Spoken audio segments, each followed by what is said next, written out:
En tout premier lieu, j'aimerais remercier une première fois nos invités, Mélanie Lumsden, Yannick Nolin et Martine Asselin, de bien avoir voulu se prêter à ce jeu de la table ronde. Donc, merci vraiment. En deuxième lieu, commencez vite par nous présenter nous, Rad Gagnon, Martin Bonnard. Donc, on étudie en communication au doctorat à l'UQAM.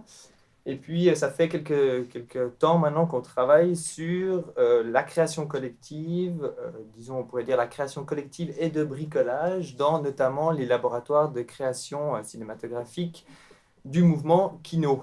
Donc, cette table ronde s'inscrit dans la continuité de ces travaux.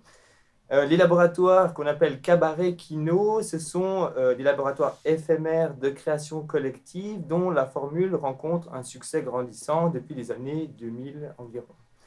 Notre recherche, donc cette recherche dans laquelle s'inscrit cette table ronde, a bénéficié du soutien du LabDoc de l'UQAM, un nouveau centre de recherche qui vient de se créer, et du réseau Hexagram, donc quand même les nommer. Elle a donné lieu donc à une première communication au printemps de cette année lors du colloque Le direct et le numérique, technique et politique des cinémas légers de Lausanne. Ce soir, nous souhaitons donner la parole à des réalisateurs issus du mouvement Kino et de la Wapikoni Mobile. Leur pratique permet, à notre avis, de dessiner les contours d'un cinéma que l'on peut décrire au choix comme léger ou portable, un cinéma de circuit court qui échappe aux définitions classiques de l'industrie et surtout qui semble toujours à la recherche de la forme la plus adaptée pour en définitive projeter des images en mouvement devant un public. Il s'agit donc de traverser quelques-unes des étapes clés de la création cinématographique, l'écriture, la préparation des tournages, la réalisation et bien sûr la diffusion. Afin d'aborder cette dernière, d'ailleurs, nous avons souhaité, dans la deuxième partie de cette rencontre, expérimenter autour de la projection même de ces courts-métrages. Et donc, on s'est posé la question comment partager des œuvres créées avec du matériel léger et dans le cadre de collectifs éphémères. À cette question, la réponse idéale semblait résider dans une forme à la fois mobile et hors les murs. Et c'est donc à cela qu'on va vous convier dans la deuxième partie de cette table ronde. Donc tout de suite, pour commencer, peut-être, je te laisse la parole pour présenter un premier intervenant. En fait, l'idée, c'est qu'on se donne 1 heure environ de table ronde. Puis après ça, vers 8 heures, on s'en va tous ensemble à l'extérieur avec des couvertes qui ont tous été lavées, qui sentent bonnes, que vous allez pouvoir mettre si jamais vous avez froid. C'est un peu l'idée. Puis on vit une expérience de projection sur différentes façades de l'université avec des films qui ont été réalisés par nos artistes qui sont ici avec nous. Alors, je commence. Première biographie de Martine Asselin, qui est ici. Martine Asselin est membre fondatrice du regroupement vidéaste Kino à Québec, qui a été fondé en 2001. Se définissant comme une créatrice tout-terrain, elle a plus d'une trentaine d'œuvres documentaires ou de fiction à son actif. Elle est récipiendaire de plusieurs prix, dont le prix Spira du Festival Fantasia cette année pour son court-métrage Un trou dans la jambe, que nous allons visionner tout à l'heure sur les parois de la bibliothèque. Un Golden Sheaf Award pour son documentaire Ceux qui sont là. Et le prix du meilleur documentaire court et moyen métrage des rendez-vous du cinéma québécois en 2008 pour Québec, lieu de passage, et a été nominé comme finaliste au prix Gémeaux en 2009 pour la série documentaire Facteur humain. Alors, tout d'abord intéressée par les humains, leur vision du monde, leur motivation, leur histoire à partager. Elle aime les histoires de résilience et questionner la norme. Elle développe actuellement un projet de réalité virtuelle sur l'autisme en espérant favoriser une meilleure compréhension de cet état. Enfin, Martine Asselin travaille sur un documentaire sur le premier homme sage-femme du Québec qui sortira sur la chaîne Unie en décembre. Alors Martine, bonsoir et bienvenue. Salut. En fait, j'aimerais peut-être que tu nous parles un peu, parce que bon, c'est pas pour tout le monde qui comprenne ou qui connaisse qu'est-ce que Kino, étant donné que toi, tu as fondé une cellule en 2001. Je ne sais pas si tu peux nous parler un petit peu de cette expérience-là et comment tu conçois justement ce mouvement-là qui est Kino. Parfait. Bonsoir. Merci d'être là. Kino.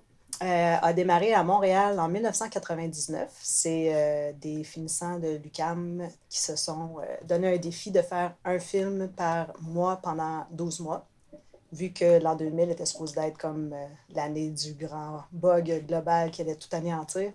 Ils ont fait ça en 99 jusqu'en se donnant un deadline à l'an 2000. Une fois que l'an 2000 est arrivé, ils ont fait, bon, qu'est-ce qu'on fait maintenant? Est-ce qu'on continue?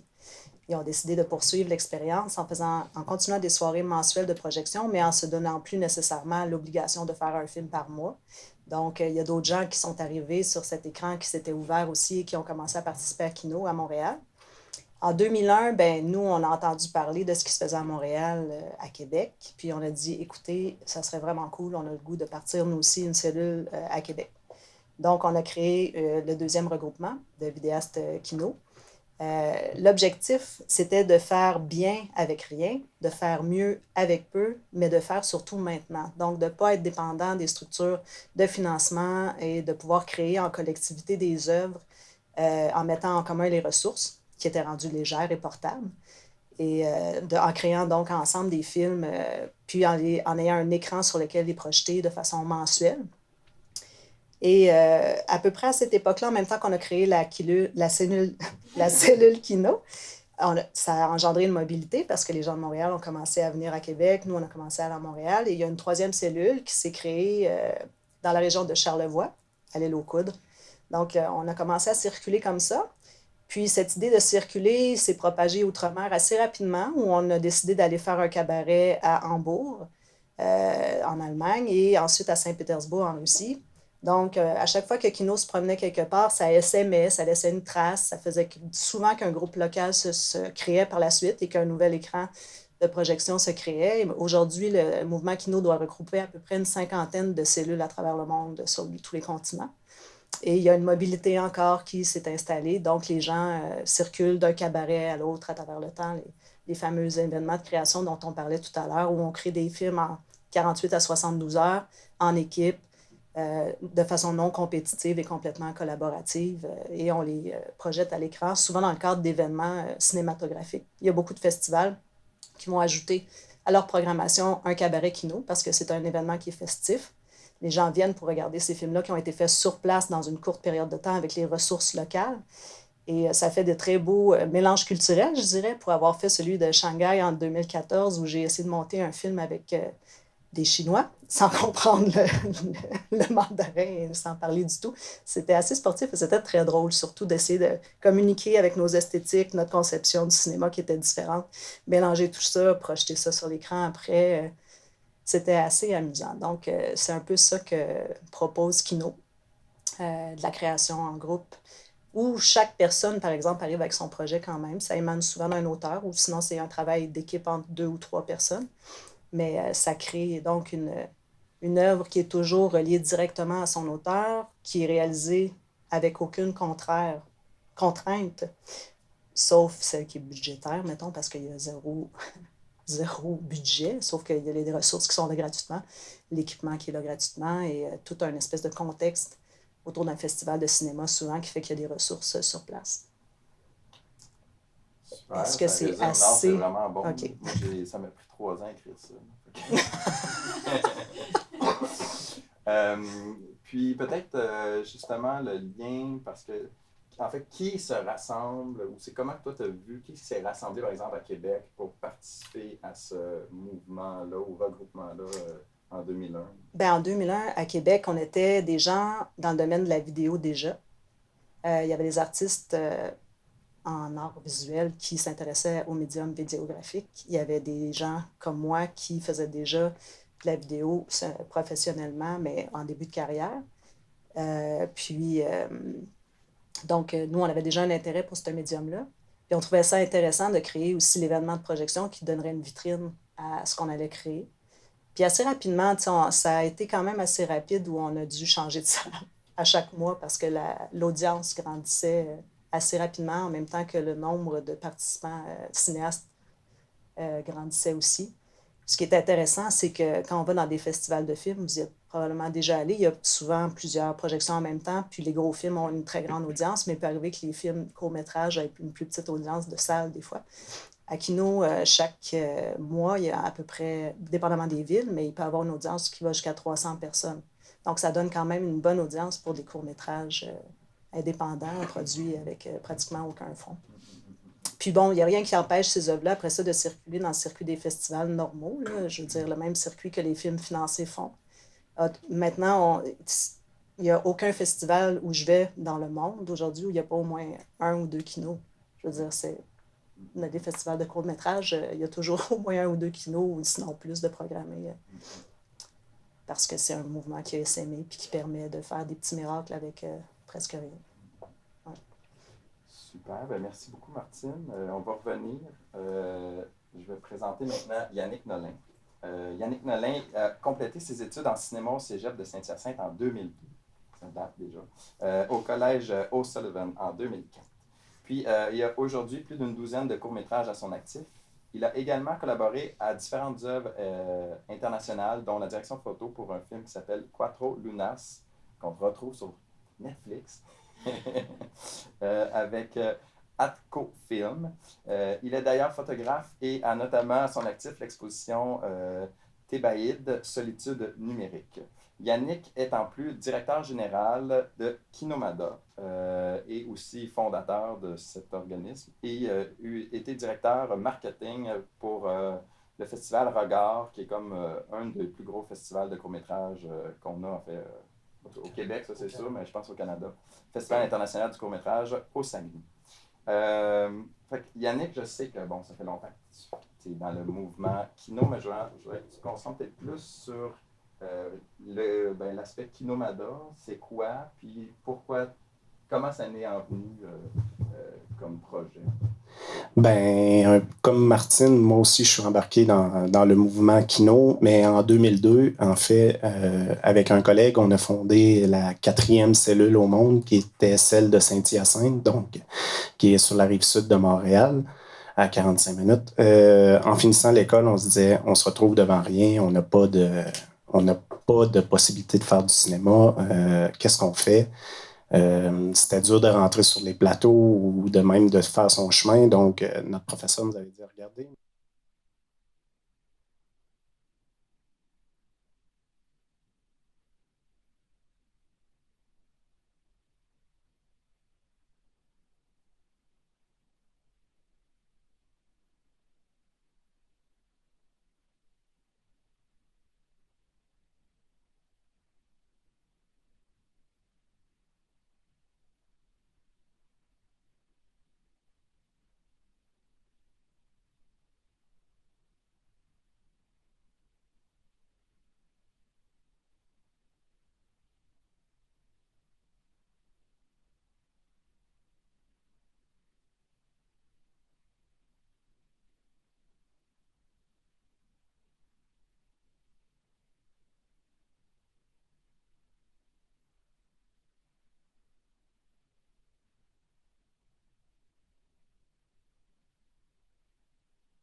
Créer des courts-métrages sous la formule cabaret, mais que nous, on a rebaptisé le laboratoire parce que ça dure plus longtemps. C'est une dizaine de jours.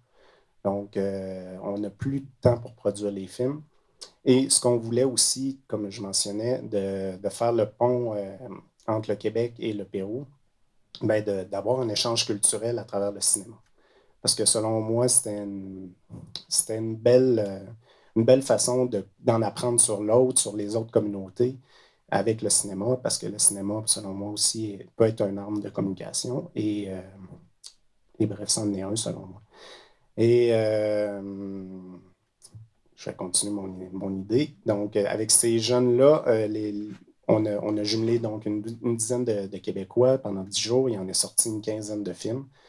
Et on est revenu sur Québec en disant, OK, maintenant, on va le faire sur Québec et permettre à ces jeunes du Pérou qu'on a rencontrés de venir sur Québec et de faire un deuxième pont pour pas juste aller en colonisateur, aller chez l'autre et prendre tout ce qu'on a à prendre et ciao, bye, on a fait les plus belles images au monde et maintenant, débrouillez-vous. Non, ce qu'on voulait, c'est qu'il reste de quoi là-bas et c'est en leur permettant de venir chez nous, de développer encore leurs capacités parce que durant les kinomada ou les laboratoires, en fait, il y a des formations professionnelles au début. On a 2 jours de formation. Donc, tout le monde qui participe ont un certain savoir. Donc, on spot, comme on dit au Québec, des gens qui ont des capacités précises sur par exemple, des bons preneurs de son, des bons directeurs photo, des chefs-op et des monteurs, et on leur permet de donner une formation qui dure environ une journée, une demi-journée, pour pouvoir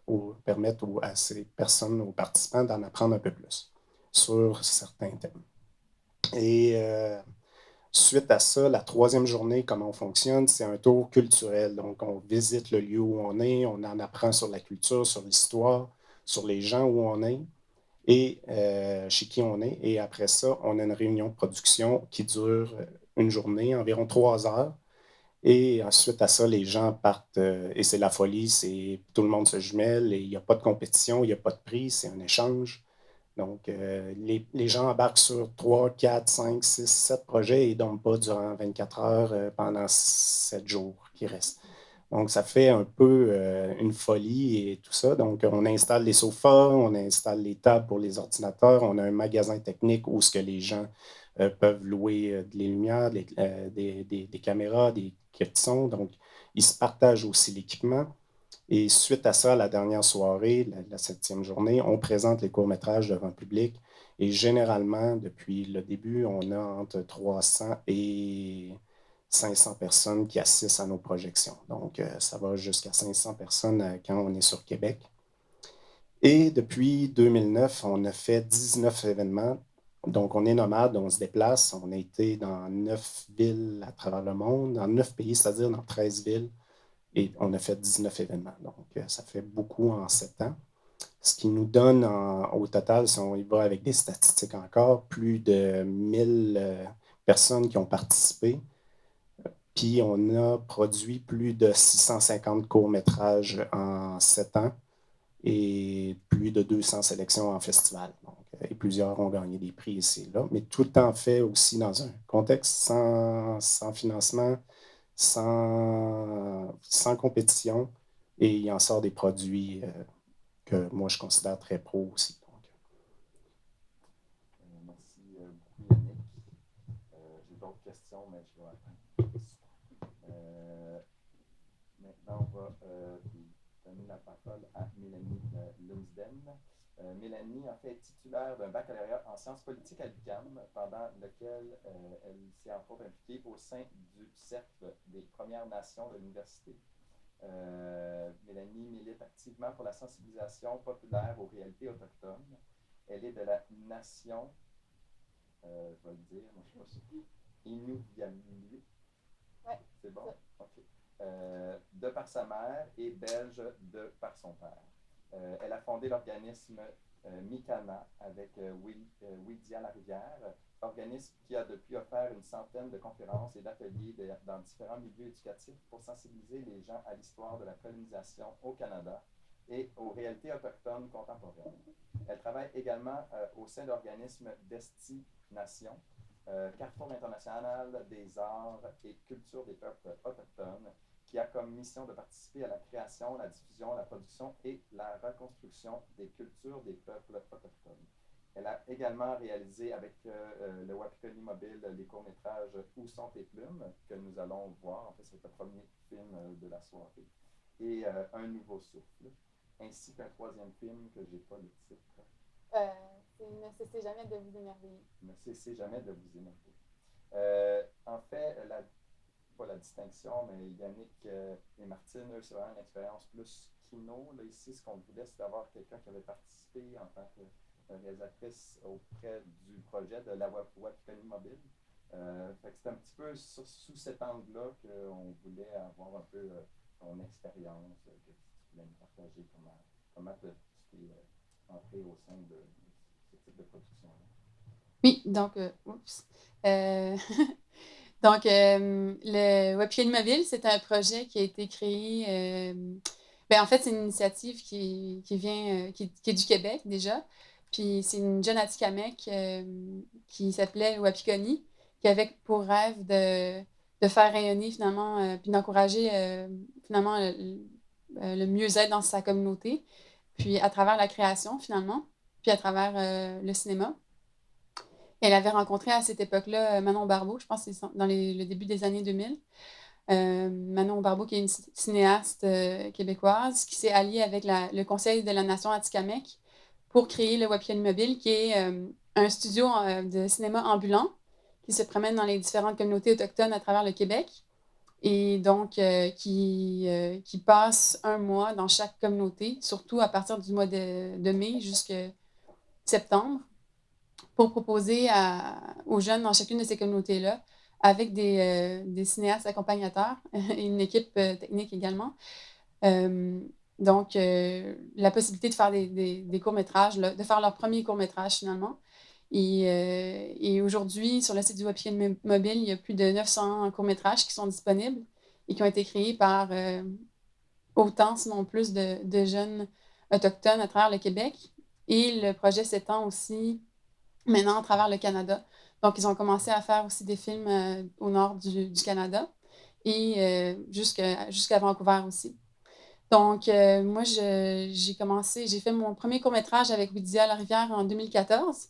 Et ben, étant donné que je suis basée à Montréal, c'était l'escale montréalaise. Puis, on n'avait aucune. J'ai pas étudié en cinéma, fait qu'on n'avait pas vraiment de base, mais de pouvoir travailler avec un assistant réalisateur pendant un mois, ça permet de développer des compétences, puis une compréhension de comment véhiculer une histoire finalement. Puis c'est surtout, ça fait aussi partie plus globalement de, disons, un mouvement de réappropriation de son histoire, de ses discours, finalement ce qu'on a envie de raconter en tant que jeune autochtone. Puis il y a vraiment une diversité de réalités aujourd'hui au Québec, qu'on est autochtone aussi. Donc, c'est ça. Donc, on a fait un premier court-métrage en 2014, un deuxième en 2015.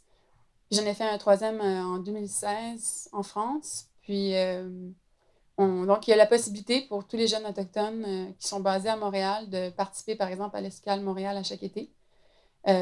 Puis, ces films-là, des fois, ils circulent aussi à travers le monde dans les festivals. Puis, donc, ça permet aussi à des jeunes de voyager, des jeunes autochtones d'aller présenter leurs films.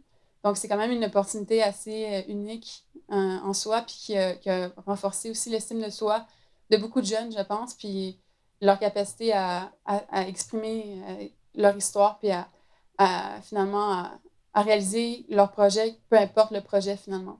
Donc, c'est ce qui est génial avec ce projet-là. Puis, il y a un grand succès encore aujourd'hui. Là. Il y a vraiment beaucoup de jeunes qui participent à ce projet-là. Oui, pour une première question, on s'intéresserait tout d'abord à la technologie, un peu au techno, et en particulier aux technologies de captation vidéo.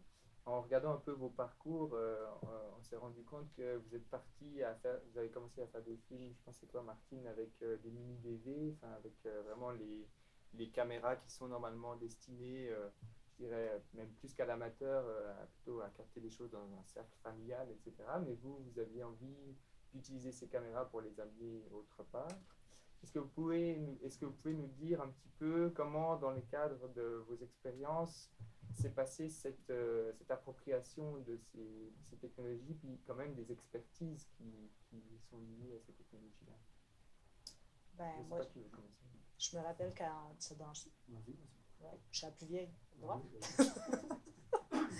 À l'époque, je me promenais avec une valise, tout le temps. Une petite valise à roulettes, là, format cabine, avec un ordinateur portable, des fils, puis ma mini-DV, puis un mini-trépied. Puis ma joke, c'était de dire je pourrais te faire un film maintenant, tout le temps. Je l'avais tout le temps avec moi, c'était toujours possible de faire quelque chose à ce moment-là. Donc, cette technologie légère-là permettait vraiment de se laisser aller à toutes les idées qu'on avait vraiment sur le coup. Puis, il y avait une spontanéité dans l'usage du médium qui était intéressante. Puis, moi, je faisais quand même des trucs un peu expérimentaux avec des effets spéciaux aussi. Fait qu'il y avait une exploration formelle qui était intéressante. Puis, je dirais que ces outils-là, on les a utilisés comme ça beaucoup dans Kino, à essayer de faire toutes sortes d'affaires différentes puis à les tester auprès d'un public. Donc, il y avait des choses, c'était pas toujours de la fiction. Des fois, c'était un peu des ovnis qu'on voyait sur l'écran. C'était expérimental, fiction, mélangé avec du documentaire.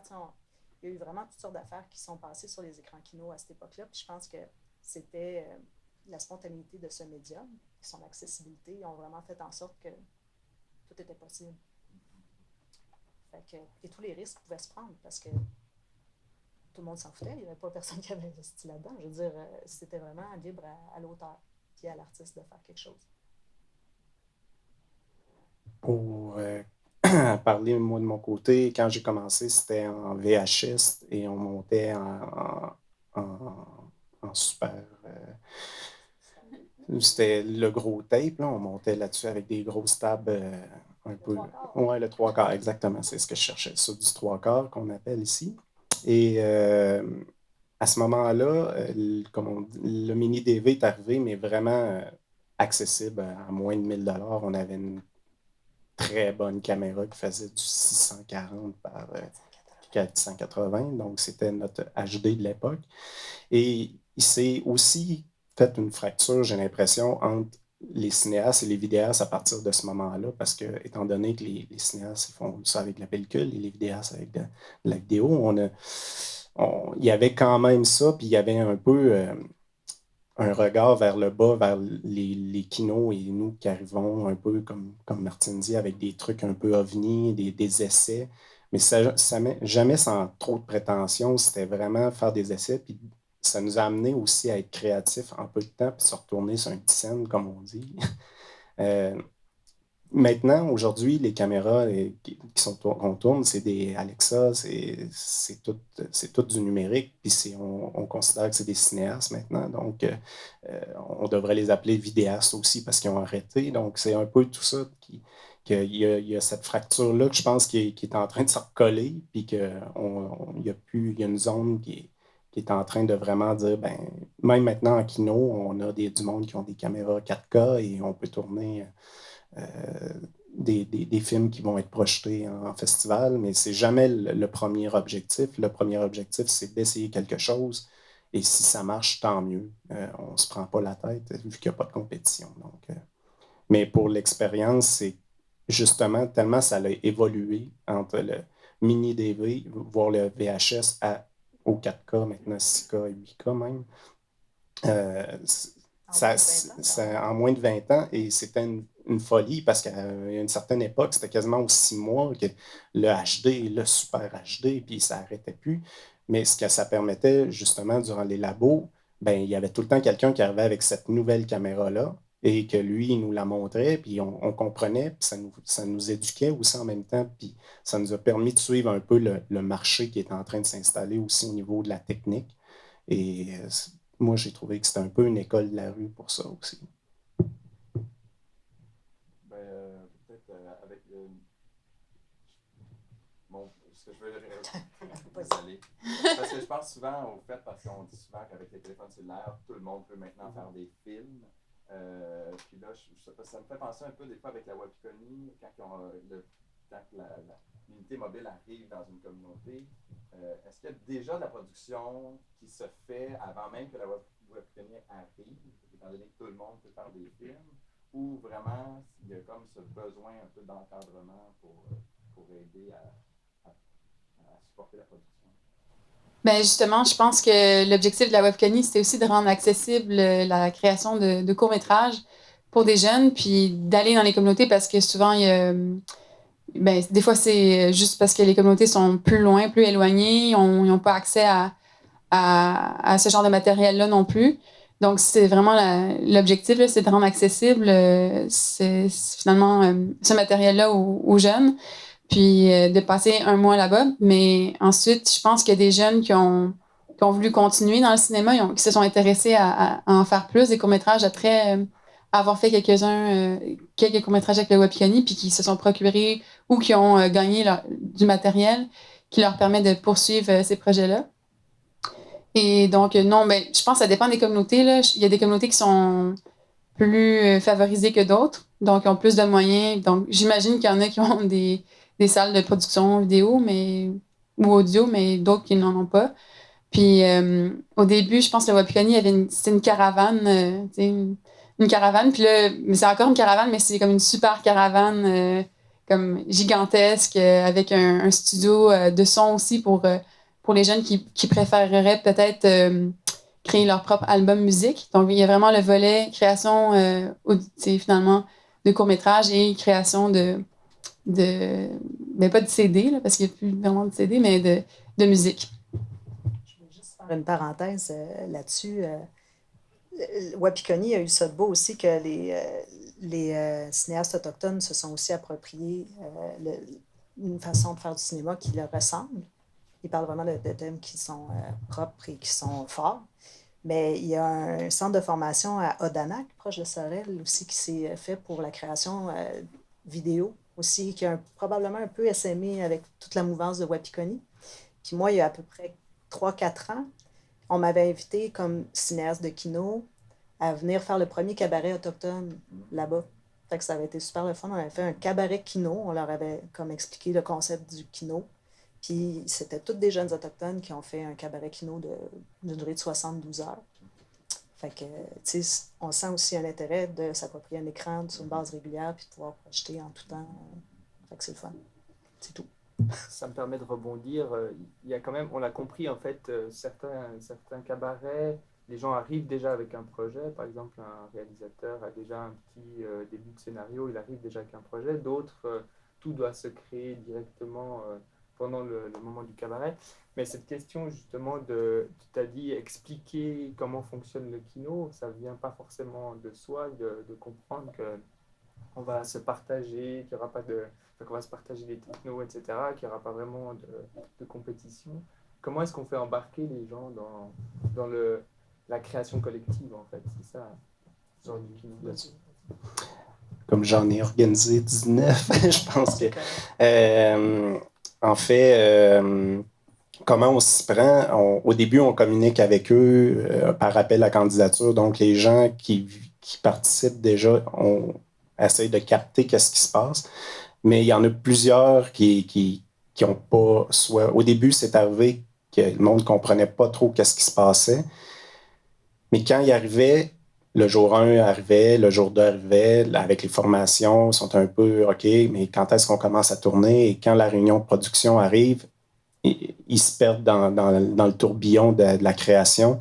Et quand ils terminent, c'est comme quand est-ce qu'on recommence? C'est ça devrait être ça, la vie, ça devrait être tout le temps ça, ce genre de production-là qu'on fait. Et le fait de, comment dire, j'ai perdu mon fil un peu, là, mais de tourner, de leur expliquer c'est quoi, en fait, j'aime mieux qu'ils le découvrent comme un voyage. C'est un peu comme ça, je le vois, parce que quand on participe, c'est vraiment là qu'on le catch, qu'on comprend, comme on dit. Mais c'est vraiment à force de participer que les gens le découvrent. Et c'est des amis, des fois, après ça. Notre réseau est rendu qu'une personne va toucher 10 personnes et ces 10 personnes-là vont appliquer à la prochaine escale. Donc, on va en rechoisir peut-être une dans ce noyau-là qui va repartir ensuite ailleurs et qui va faire l'annonce de la bonne nouvelle, si on peut le dire. Mais c'est exact, ça devient un peu une religion et on attend et les gens me le demandent à cette heure, c'est quand le prochain, c'est quand. Mais tout ça pour dire qu'en fait, c'est dur de le comprendre tant aussi longtemps qu'on n'a pas mis les pieds dedans et y rester dedans. Ouais. Surtout parce qu'il y a plein de gens qui viennent nous voir durant la semaine, durant les 10 jours et « Ah, OK, c'est bien », ils repartent. Mais on ne les revoit pas. Mais ceux qui ont passé la semaine-là, qui ont dormi 3 heures sur le sofa et qui ont recommencé sur un autre projet, ils comprennent. Donc, c'est beaucoup... le mot « passion », en fait, devient la clé des événements laboratoires. Vraiment. Non, mais c'est vraiment ça, tu sais, où c'est vraiment des passionnés. Moi, c'est drôle parce que c'est une anecdote, là, mais j'ai comme découvert dernièrement que j'étais comme un peu à l'origine, sans le savoir, d'une création d'une cellule kino à un moment donné, parce que dans un train à Paris, je m'en allais à une projection kino. Puis j'ai rencontré une fille assise à côté de moi, on s'est mis à jaser, c'était une Allemande. Puis elle me disait qu'elle voulait faire du cinéma dans la vie, qu'elle n'avait pas fait d'école de cinéma, rien. J'ai dit, connais-tu Kino? Puis elle a dit non. J'ai dit, je m'en vais à une projection ce soir à telle place. Tu veux-tu venir? C'est Kino Paris qui fait sa projection mensuelle. Je m'en vais voir ça. Fait qu'elle vient avec moi le soir, je la recroise là. Hey, salut, maman, j'avais montré mon film Requiem que vous allez voir projeté sur du gazon tantôt. Fait que je présentais ça ce soir-là, puis elle était là toute la soirée à regarder plein de films de kino, voir les gens qui avaient fait leur production mensuelle, projeter ça sur l'écran. Il y avait eu un kino cabaret Paris une couple de semaines avant, il y avait du monde qui relatait leur expérience, tout ça. Puis à partir de là, puis je ne l'ai pas revu. Puis 5 ans plus tard, j'ai rencontré un gars de Kino Vienne. Puis là, on a monté un film ensemble dans un cabaret kino en France. C'était mon partenaire pour faire un film. Puis il me jasait, puis à un moment donné, il me regardait drôle parce que je racontais, je sais pas, une anecdote sur Kino Paris, je pense, puis il dit, connais-tu Teresa Distelberger? Là, je dis, oui. Je l'ai rencontrée dans un train il y a 5 ans. Il dit, c'est la fondatrice de Kino Vienne. Fait qu'il dit, ça veut dire que c'est toi, Lamartine, dont elle m'a déjà parlé. Puis j'étais là, ah, ah, ah, ah. Fait que, tu sais, il y a plein d'histoires comme ça. En fait, c'est une passion qui se transmet, une idée qui germe dans la tête de quelqu'un qui va ramasser du monde autour, qui va lancer ça à son tour, puis qui vont continuer à faire des films en groupe comme ça. Fait que ça prend pas grand-chose. Ça prend juste une petite étincelle. Puis là, ça y est. Ouais. Pour rebondir, ben nous, quand on passe, il y a des groupes qui naissent. Il y en a un maintenant, Léon, qui est là depuis 6 ans, qui est son propre collectif. À Iquitos, ça a moins continué, mais les gens continuent à faire de la vidéo. Les moyens sont beaucoup plus minimes aussi au Pérou. Il y a un regroupement qui a vu le jour au Chili, qui continue maintenant, font plus de la production de longs métrages. Et on a rencontré dès le début le groupe à Bordeaux, que notre présence durant le cabaret a permis un peu de structurer dès l'arrivée la base. Puis maintenant, il fonctionne super bien. C'est un des très beaux cabarets qu'il y a maintenant. Bref, il reste tout le temps quelque chose. Il y avait de quoi à Cuba, mais le groupe qui était venu avec nous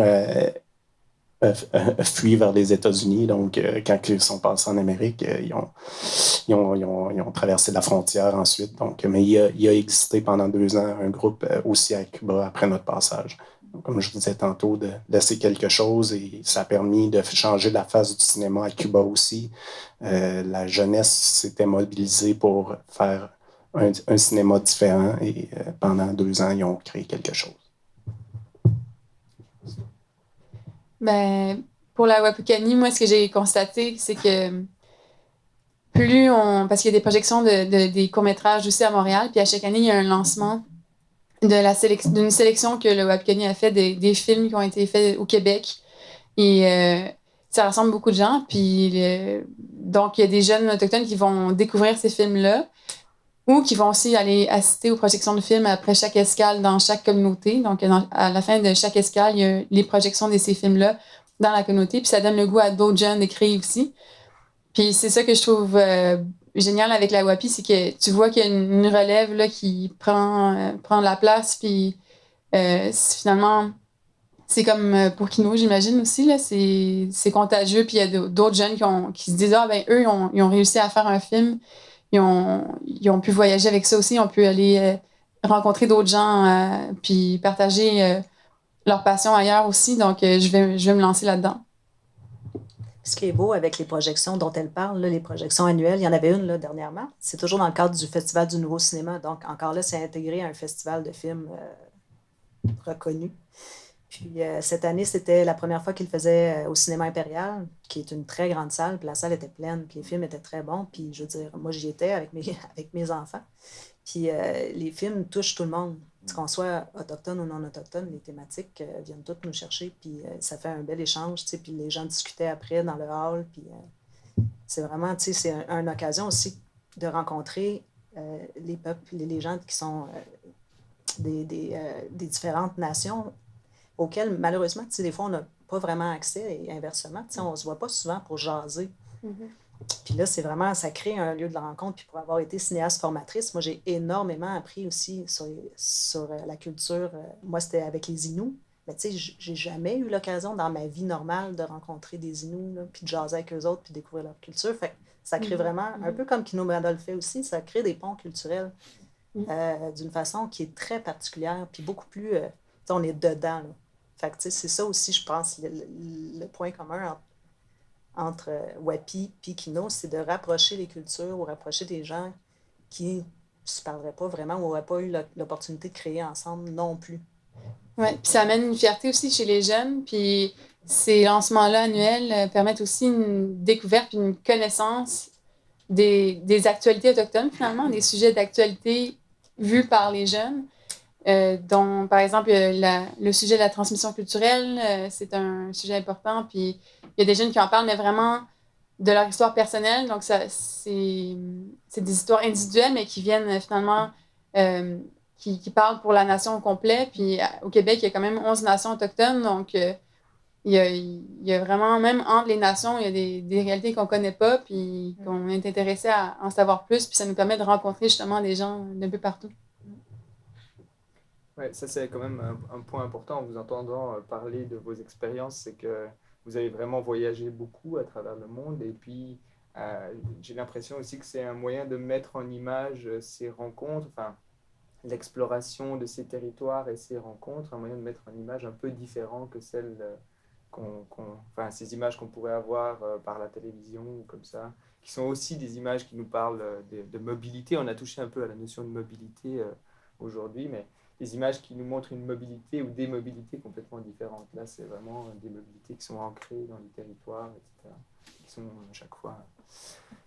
Merci beaucoup pour tout ça. Et puis, je pense que ce serait le temps de passer peut-être à vos questions, si vous avez, si ça vous suscite des interrogations, ces deux mouvements.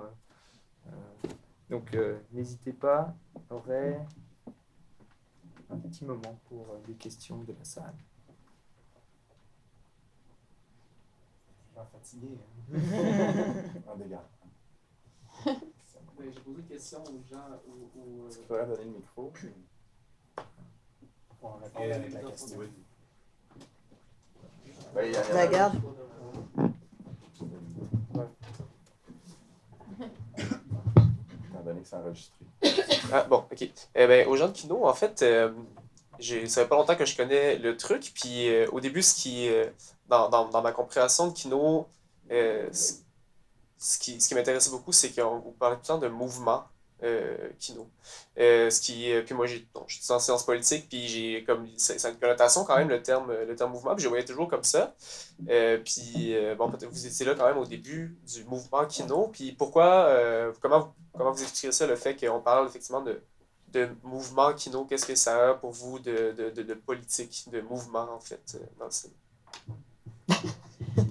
C'était se réapproprier l'écran, beaucoup, dans le sens que c'est une tribune libre où il n'y a pas de censure. Chaque personne est responsable de son contenu, de ce qu'il projette, mais à part ça, c'est tout. Plus loin, hein? Excusez. Fait que c'est ça. Même pas celui-là. Fait que c'est ça, en fait. Moi, je pense que c'est la grande liberté d'expression que ça donne. L'espèce de démocratie de l'écran, je veux dire, dans le sens que tu as accès à tout puis rien sur cet écran-là. Il n'y a pas de point de vue. Il y en a un, c'est celui de ne pas être compétitif, donc de sortir de cette logique mercantile, de la logique de production qui va rapporter quelque chose, de la logique industrielle, de la logique compétitive dans laquelle on est habituellement quand on parle de culture. En tout cas, en cinéma, là, il y a des festivals avec des prix à n'en plus finir. Là. C'est comme une espèce de façon de fonctionner, un star system aussi. Tout ça, ça n'existe pas à Kino. T'sais. On n'a pas nos vedettes Kino. T'sais. Oui, il y a du monde que tu vas voir dans plusieurs films pendant un cabaret, forcément, parce qu'il n'y a pas 150 000 acteurs. Fait que souvent, les mêmes acteurs vont venir d'un film à l'autre. Mais c'est ça qui est le plus notre star system. Là, sinon, on fait vraiment les choses autrement, en dehors des normes de l'industrie. Ça, c'est probablement ce que je dirais. Puis après ça, ça donne l'opportunité de prendre des positions politiques sur l'écran. Si c'est notre choix de créateur, on peut passer des messages. On peut faire des films engagés. Puis on peut rejoindre un public qui va être là ce soir-là pour présenter une opinion, pour défendre un point de vue, pour parler de situations qu'on a rencontrés qui nous ont choqués, n'importe quoi. Je veux dire, c'est vraiment très libre. Là. Que ce soit abordé par la fiction ou le documentaire, il y a de la place pour ça. Donc, c'est vraiment cette liberté-là, je pense, qui peut... le terme mouvement vient aussi du fait que c'est juste global. Je pense que ça a commencé à s'appeler mouvement quand on a vu à quel point il y en avait rendu partout, puis comment ça avait créé une nouvelle façon de créer. Là, on a commencé à parler du mouvement Kino. Mais on n'a pas eu la prétention de dire ça après avoir 4 cellules. Là, quand ça a été dans plusieurs pays du monde, puis qu'on a fait OK, il y a vraiment de quoi qui a pogné, que tranquillement, ça s'est transmis dans le vocabulaire sans que personne n'y pense vraiment. C'est devenu un mouvement. Oui. C'est pas pour parler du mouvement Kino, parce que je connais pas grand-chose, mais dans le fond, j'imagine que c'est aussi une façon pour des personnes qui se retrouvent peut-être pas dans la société dans laquelle on est, un peu à travers le monde, de trouver leur espace de création. Où j'ai l'impression que ça fait partie aussi peut-être plus largement d'une expérience de vie là, qui peut être marquante, qui peut contribuer à donner un sens à ce qu'on est ou à ce qu'on fait aussi. Ben, je dirais oui, et ça a changé la face de plusieurs, la façon de faire de plusieurs réalisateurs que nous on a eu la chance d'avoir dans notre événement. Il y a, par exemple, le film que tu parlais, dont j'ai fait la photo, c'est un réalisateur mexicain que lui, il était rendu à son 3e long métrage et qui fonctionnait par les chemins communs. Et il y avait son prochain long métrage qui allait traiter de l'amour avec l'homosexualité. Donc, il savait qu'au Mexique, il se ferait barrer la route, mais grâce à la façon qu'il avait connue avec nous, il a réussi à former un peu son budget pour produire un long métrage à ce niveau, à un niveau qui aurait l'air d'en coûter 2 millions, mais qu'au final, on n'avait même pas 10 000 $. Donc, et que le film est maintenant, comme Radé disait, sur Netflix. Ça veut dire qu'on a une portée qui est quand même grand public avec des trucs comme ça. Et on jumelle maintenant des réalisateurs, des jeunes de la relève. Avant, il y avait souvent le truc que c'était plus des amateurs. Et c'est ce que nous, on essayait de casser aussi. Pas de pousser ceux qui n'avaient pas vraiment d'intérêt pour le cinéma, mais plutôt et de faire de quoi d'élitiste, mais plutôt d'avoir du monde qui avait vraiment un intérêt pour ça et non que ça soit un club de rencontre et que c'était un désir plus de professionnaliser le truc parce que malheureusement, il faut quand même avoir un peu de sous, des subsides ici pour faire les événements. Mais c'était la façon. Sinon, on était souvent perçus comme amateurs et des regroupements très pas qui avaient les financeurs n'avaient pas le goût de donner des sous pour nous permettre de louer une voiture pour transporter les gens, les nourrir, les loger, par exemple. C'est juste la base et c'est ça. Question là. Je vais en profiter d'avoir le micro. Ben, vu du fait que vous parliez que c'est pas compétitif, que c'est assez collaboratif, là, je suis parti à m'imaginer que les gens travaillent ensemble, j'imagine, mais je me demande s'il y a aussi un encouragement à essayer de se diversifier puis de pas juste être réalisateur ou caméraman ou ingénieur de son. Je me demande s'il y a un encouragement dans ces milieux-là à pas seulement c'est une structure pour faire des films puis les partager, mais aussi peut-être pour apprendre comment faire des films différemment. Donc je sais pas s'il y a peut-être là aussi quelque chose qui diffère du monde kino, du monde Wapikoni, qui me paraît peut-être plus un aspect formateur. Bien, premièrement, on n'est pas syndiqué. Fait que c'est sûr que on peut faire n'importe quoi. On peut vraiment, si on a envie d'explorer, oui, c'est possible. Moi, j'ai déjà joué dans des films et je suis loin d'être actrice, mais si quelqu'un a besoin, puis là, il dit, il me semble que tu as un bon casting pour faire ça, puis tu dis, bah, OK, tu sais, on est un peu aussi des... Tu sais, je veux dire, on est capable de se débrouiller dans à peu près... C'est pas tout le monde, par exemple. Aujourd'hui, moins, là, mais je te dirais, dans les débuts de Kino, il fallait tellement produire rapidement, puis on était moins nombreux aussi, qu'on a appris à peu près à tout faire, tu sais. Je veux dire, je ne suis pas une super bonne soundman, je ne suis pas une super bonne preneur de son, mais je suis capable de prendre du son. Je suis capable de cadrer, je suis capable d'éclairer, je suis capable de faire du montage. Tu sais, je suis capable de faire un petit peu de tout. Mais ma spécialité, puis la façon dont je gagne ma vie, c'est en étant réalisatrice et scénariste. T'sais. Mais je suis capable de faire un peu n'importe quoi à cause de ça. C'est Mais une c'est très ça, bonne j'étais un école. peu curieux s'il y avait des gens vraiment qui étaient.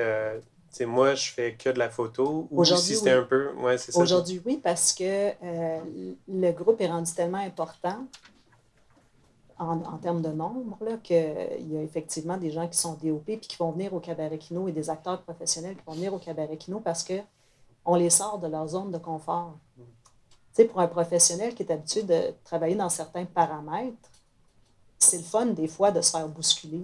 Il y a beaucoup d'acteurs qui viennent à Kino pour sortir de leur casting habituel.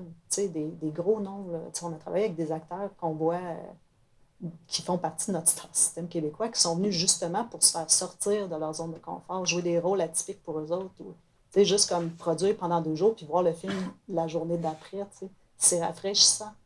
Il y a quelque chose qui est énergisant là-dedans. Un DOP à qui tu enlèves des moyens par rapport à ce qu'il y a d'habitude, il faut qu'il soit plus créatif. Fait que, tu sais, un coloriste qui commence sa carrière, qui veut venir se faire la main sur une coupe de films, là, il vient, il fait la colo sur 5-6 films d'un coup, pouf, il se fait un démo. Pour la carrière de quelqu'un qui est en début de carrière, faire un Cabaret Kino, un jeune acteur, il sort de là, il y a 6 films, fait un démo. Ça peut vraiment aider certaines personnes au niveau professionnel.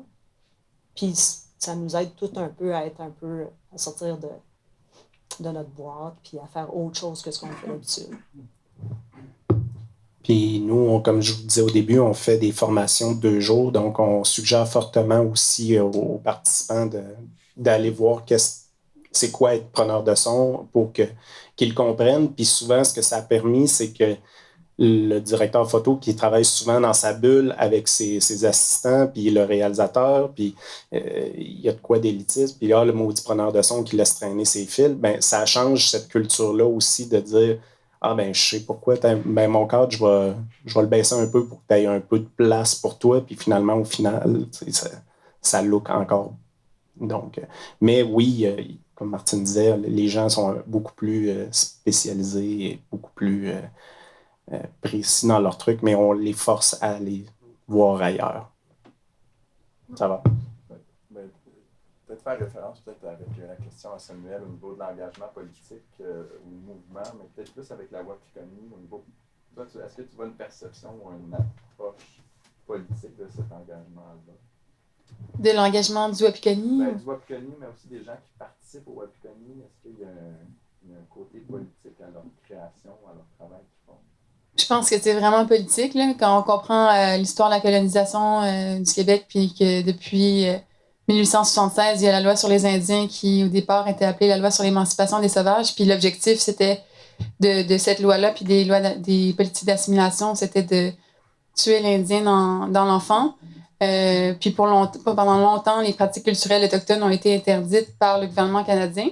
Je pense que le micro n'aime pas ça, entendre cette vérité-là, qui est difficile à entendre. Ouais. Fait que c'est ça. Donc, il y a quelque chose qui est riche. Peut-être Ouais. switcher, lui, C'est juste un peu moins ça me distrait. Merci.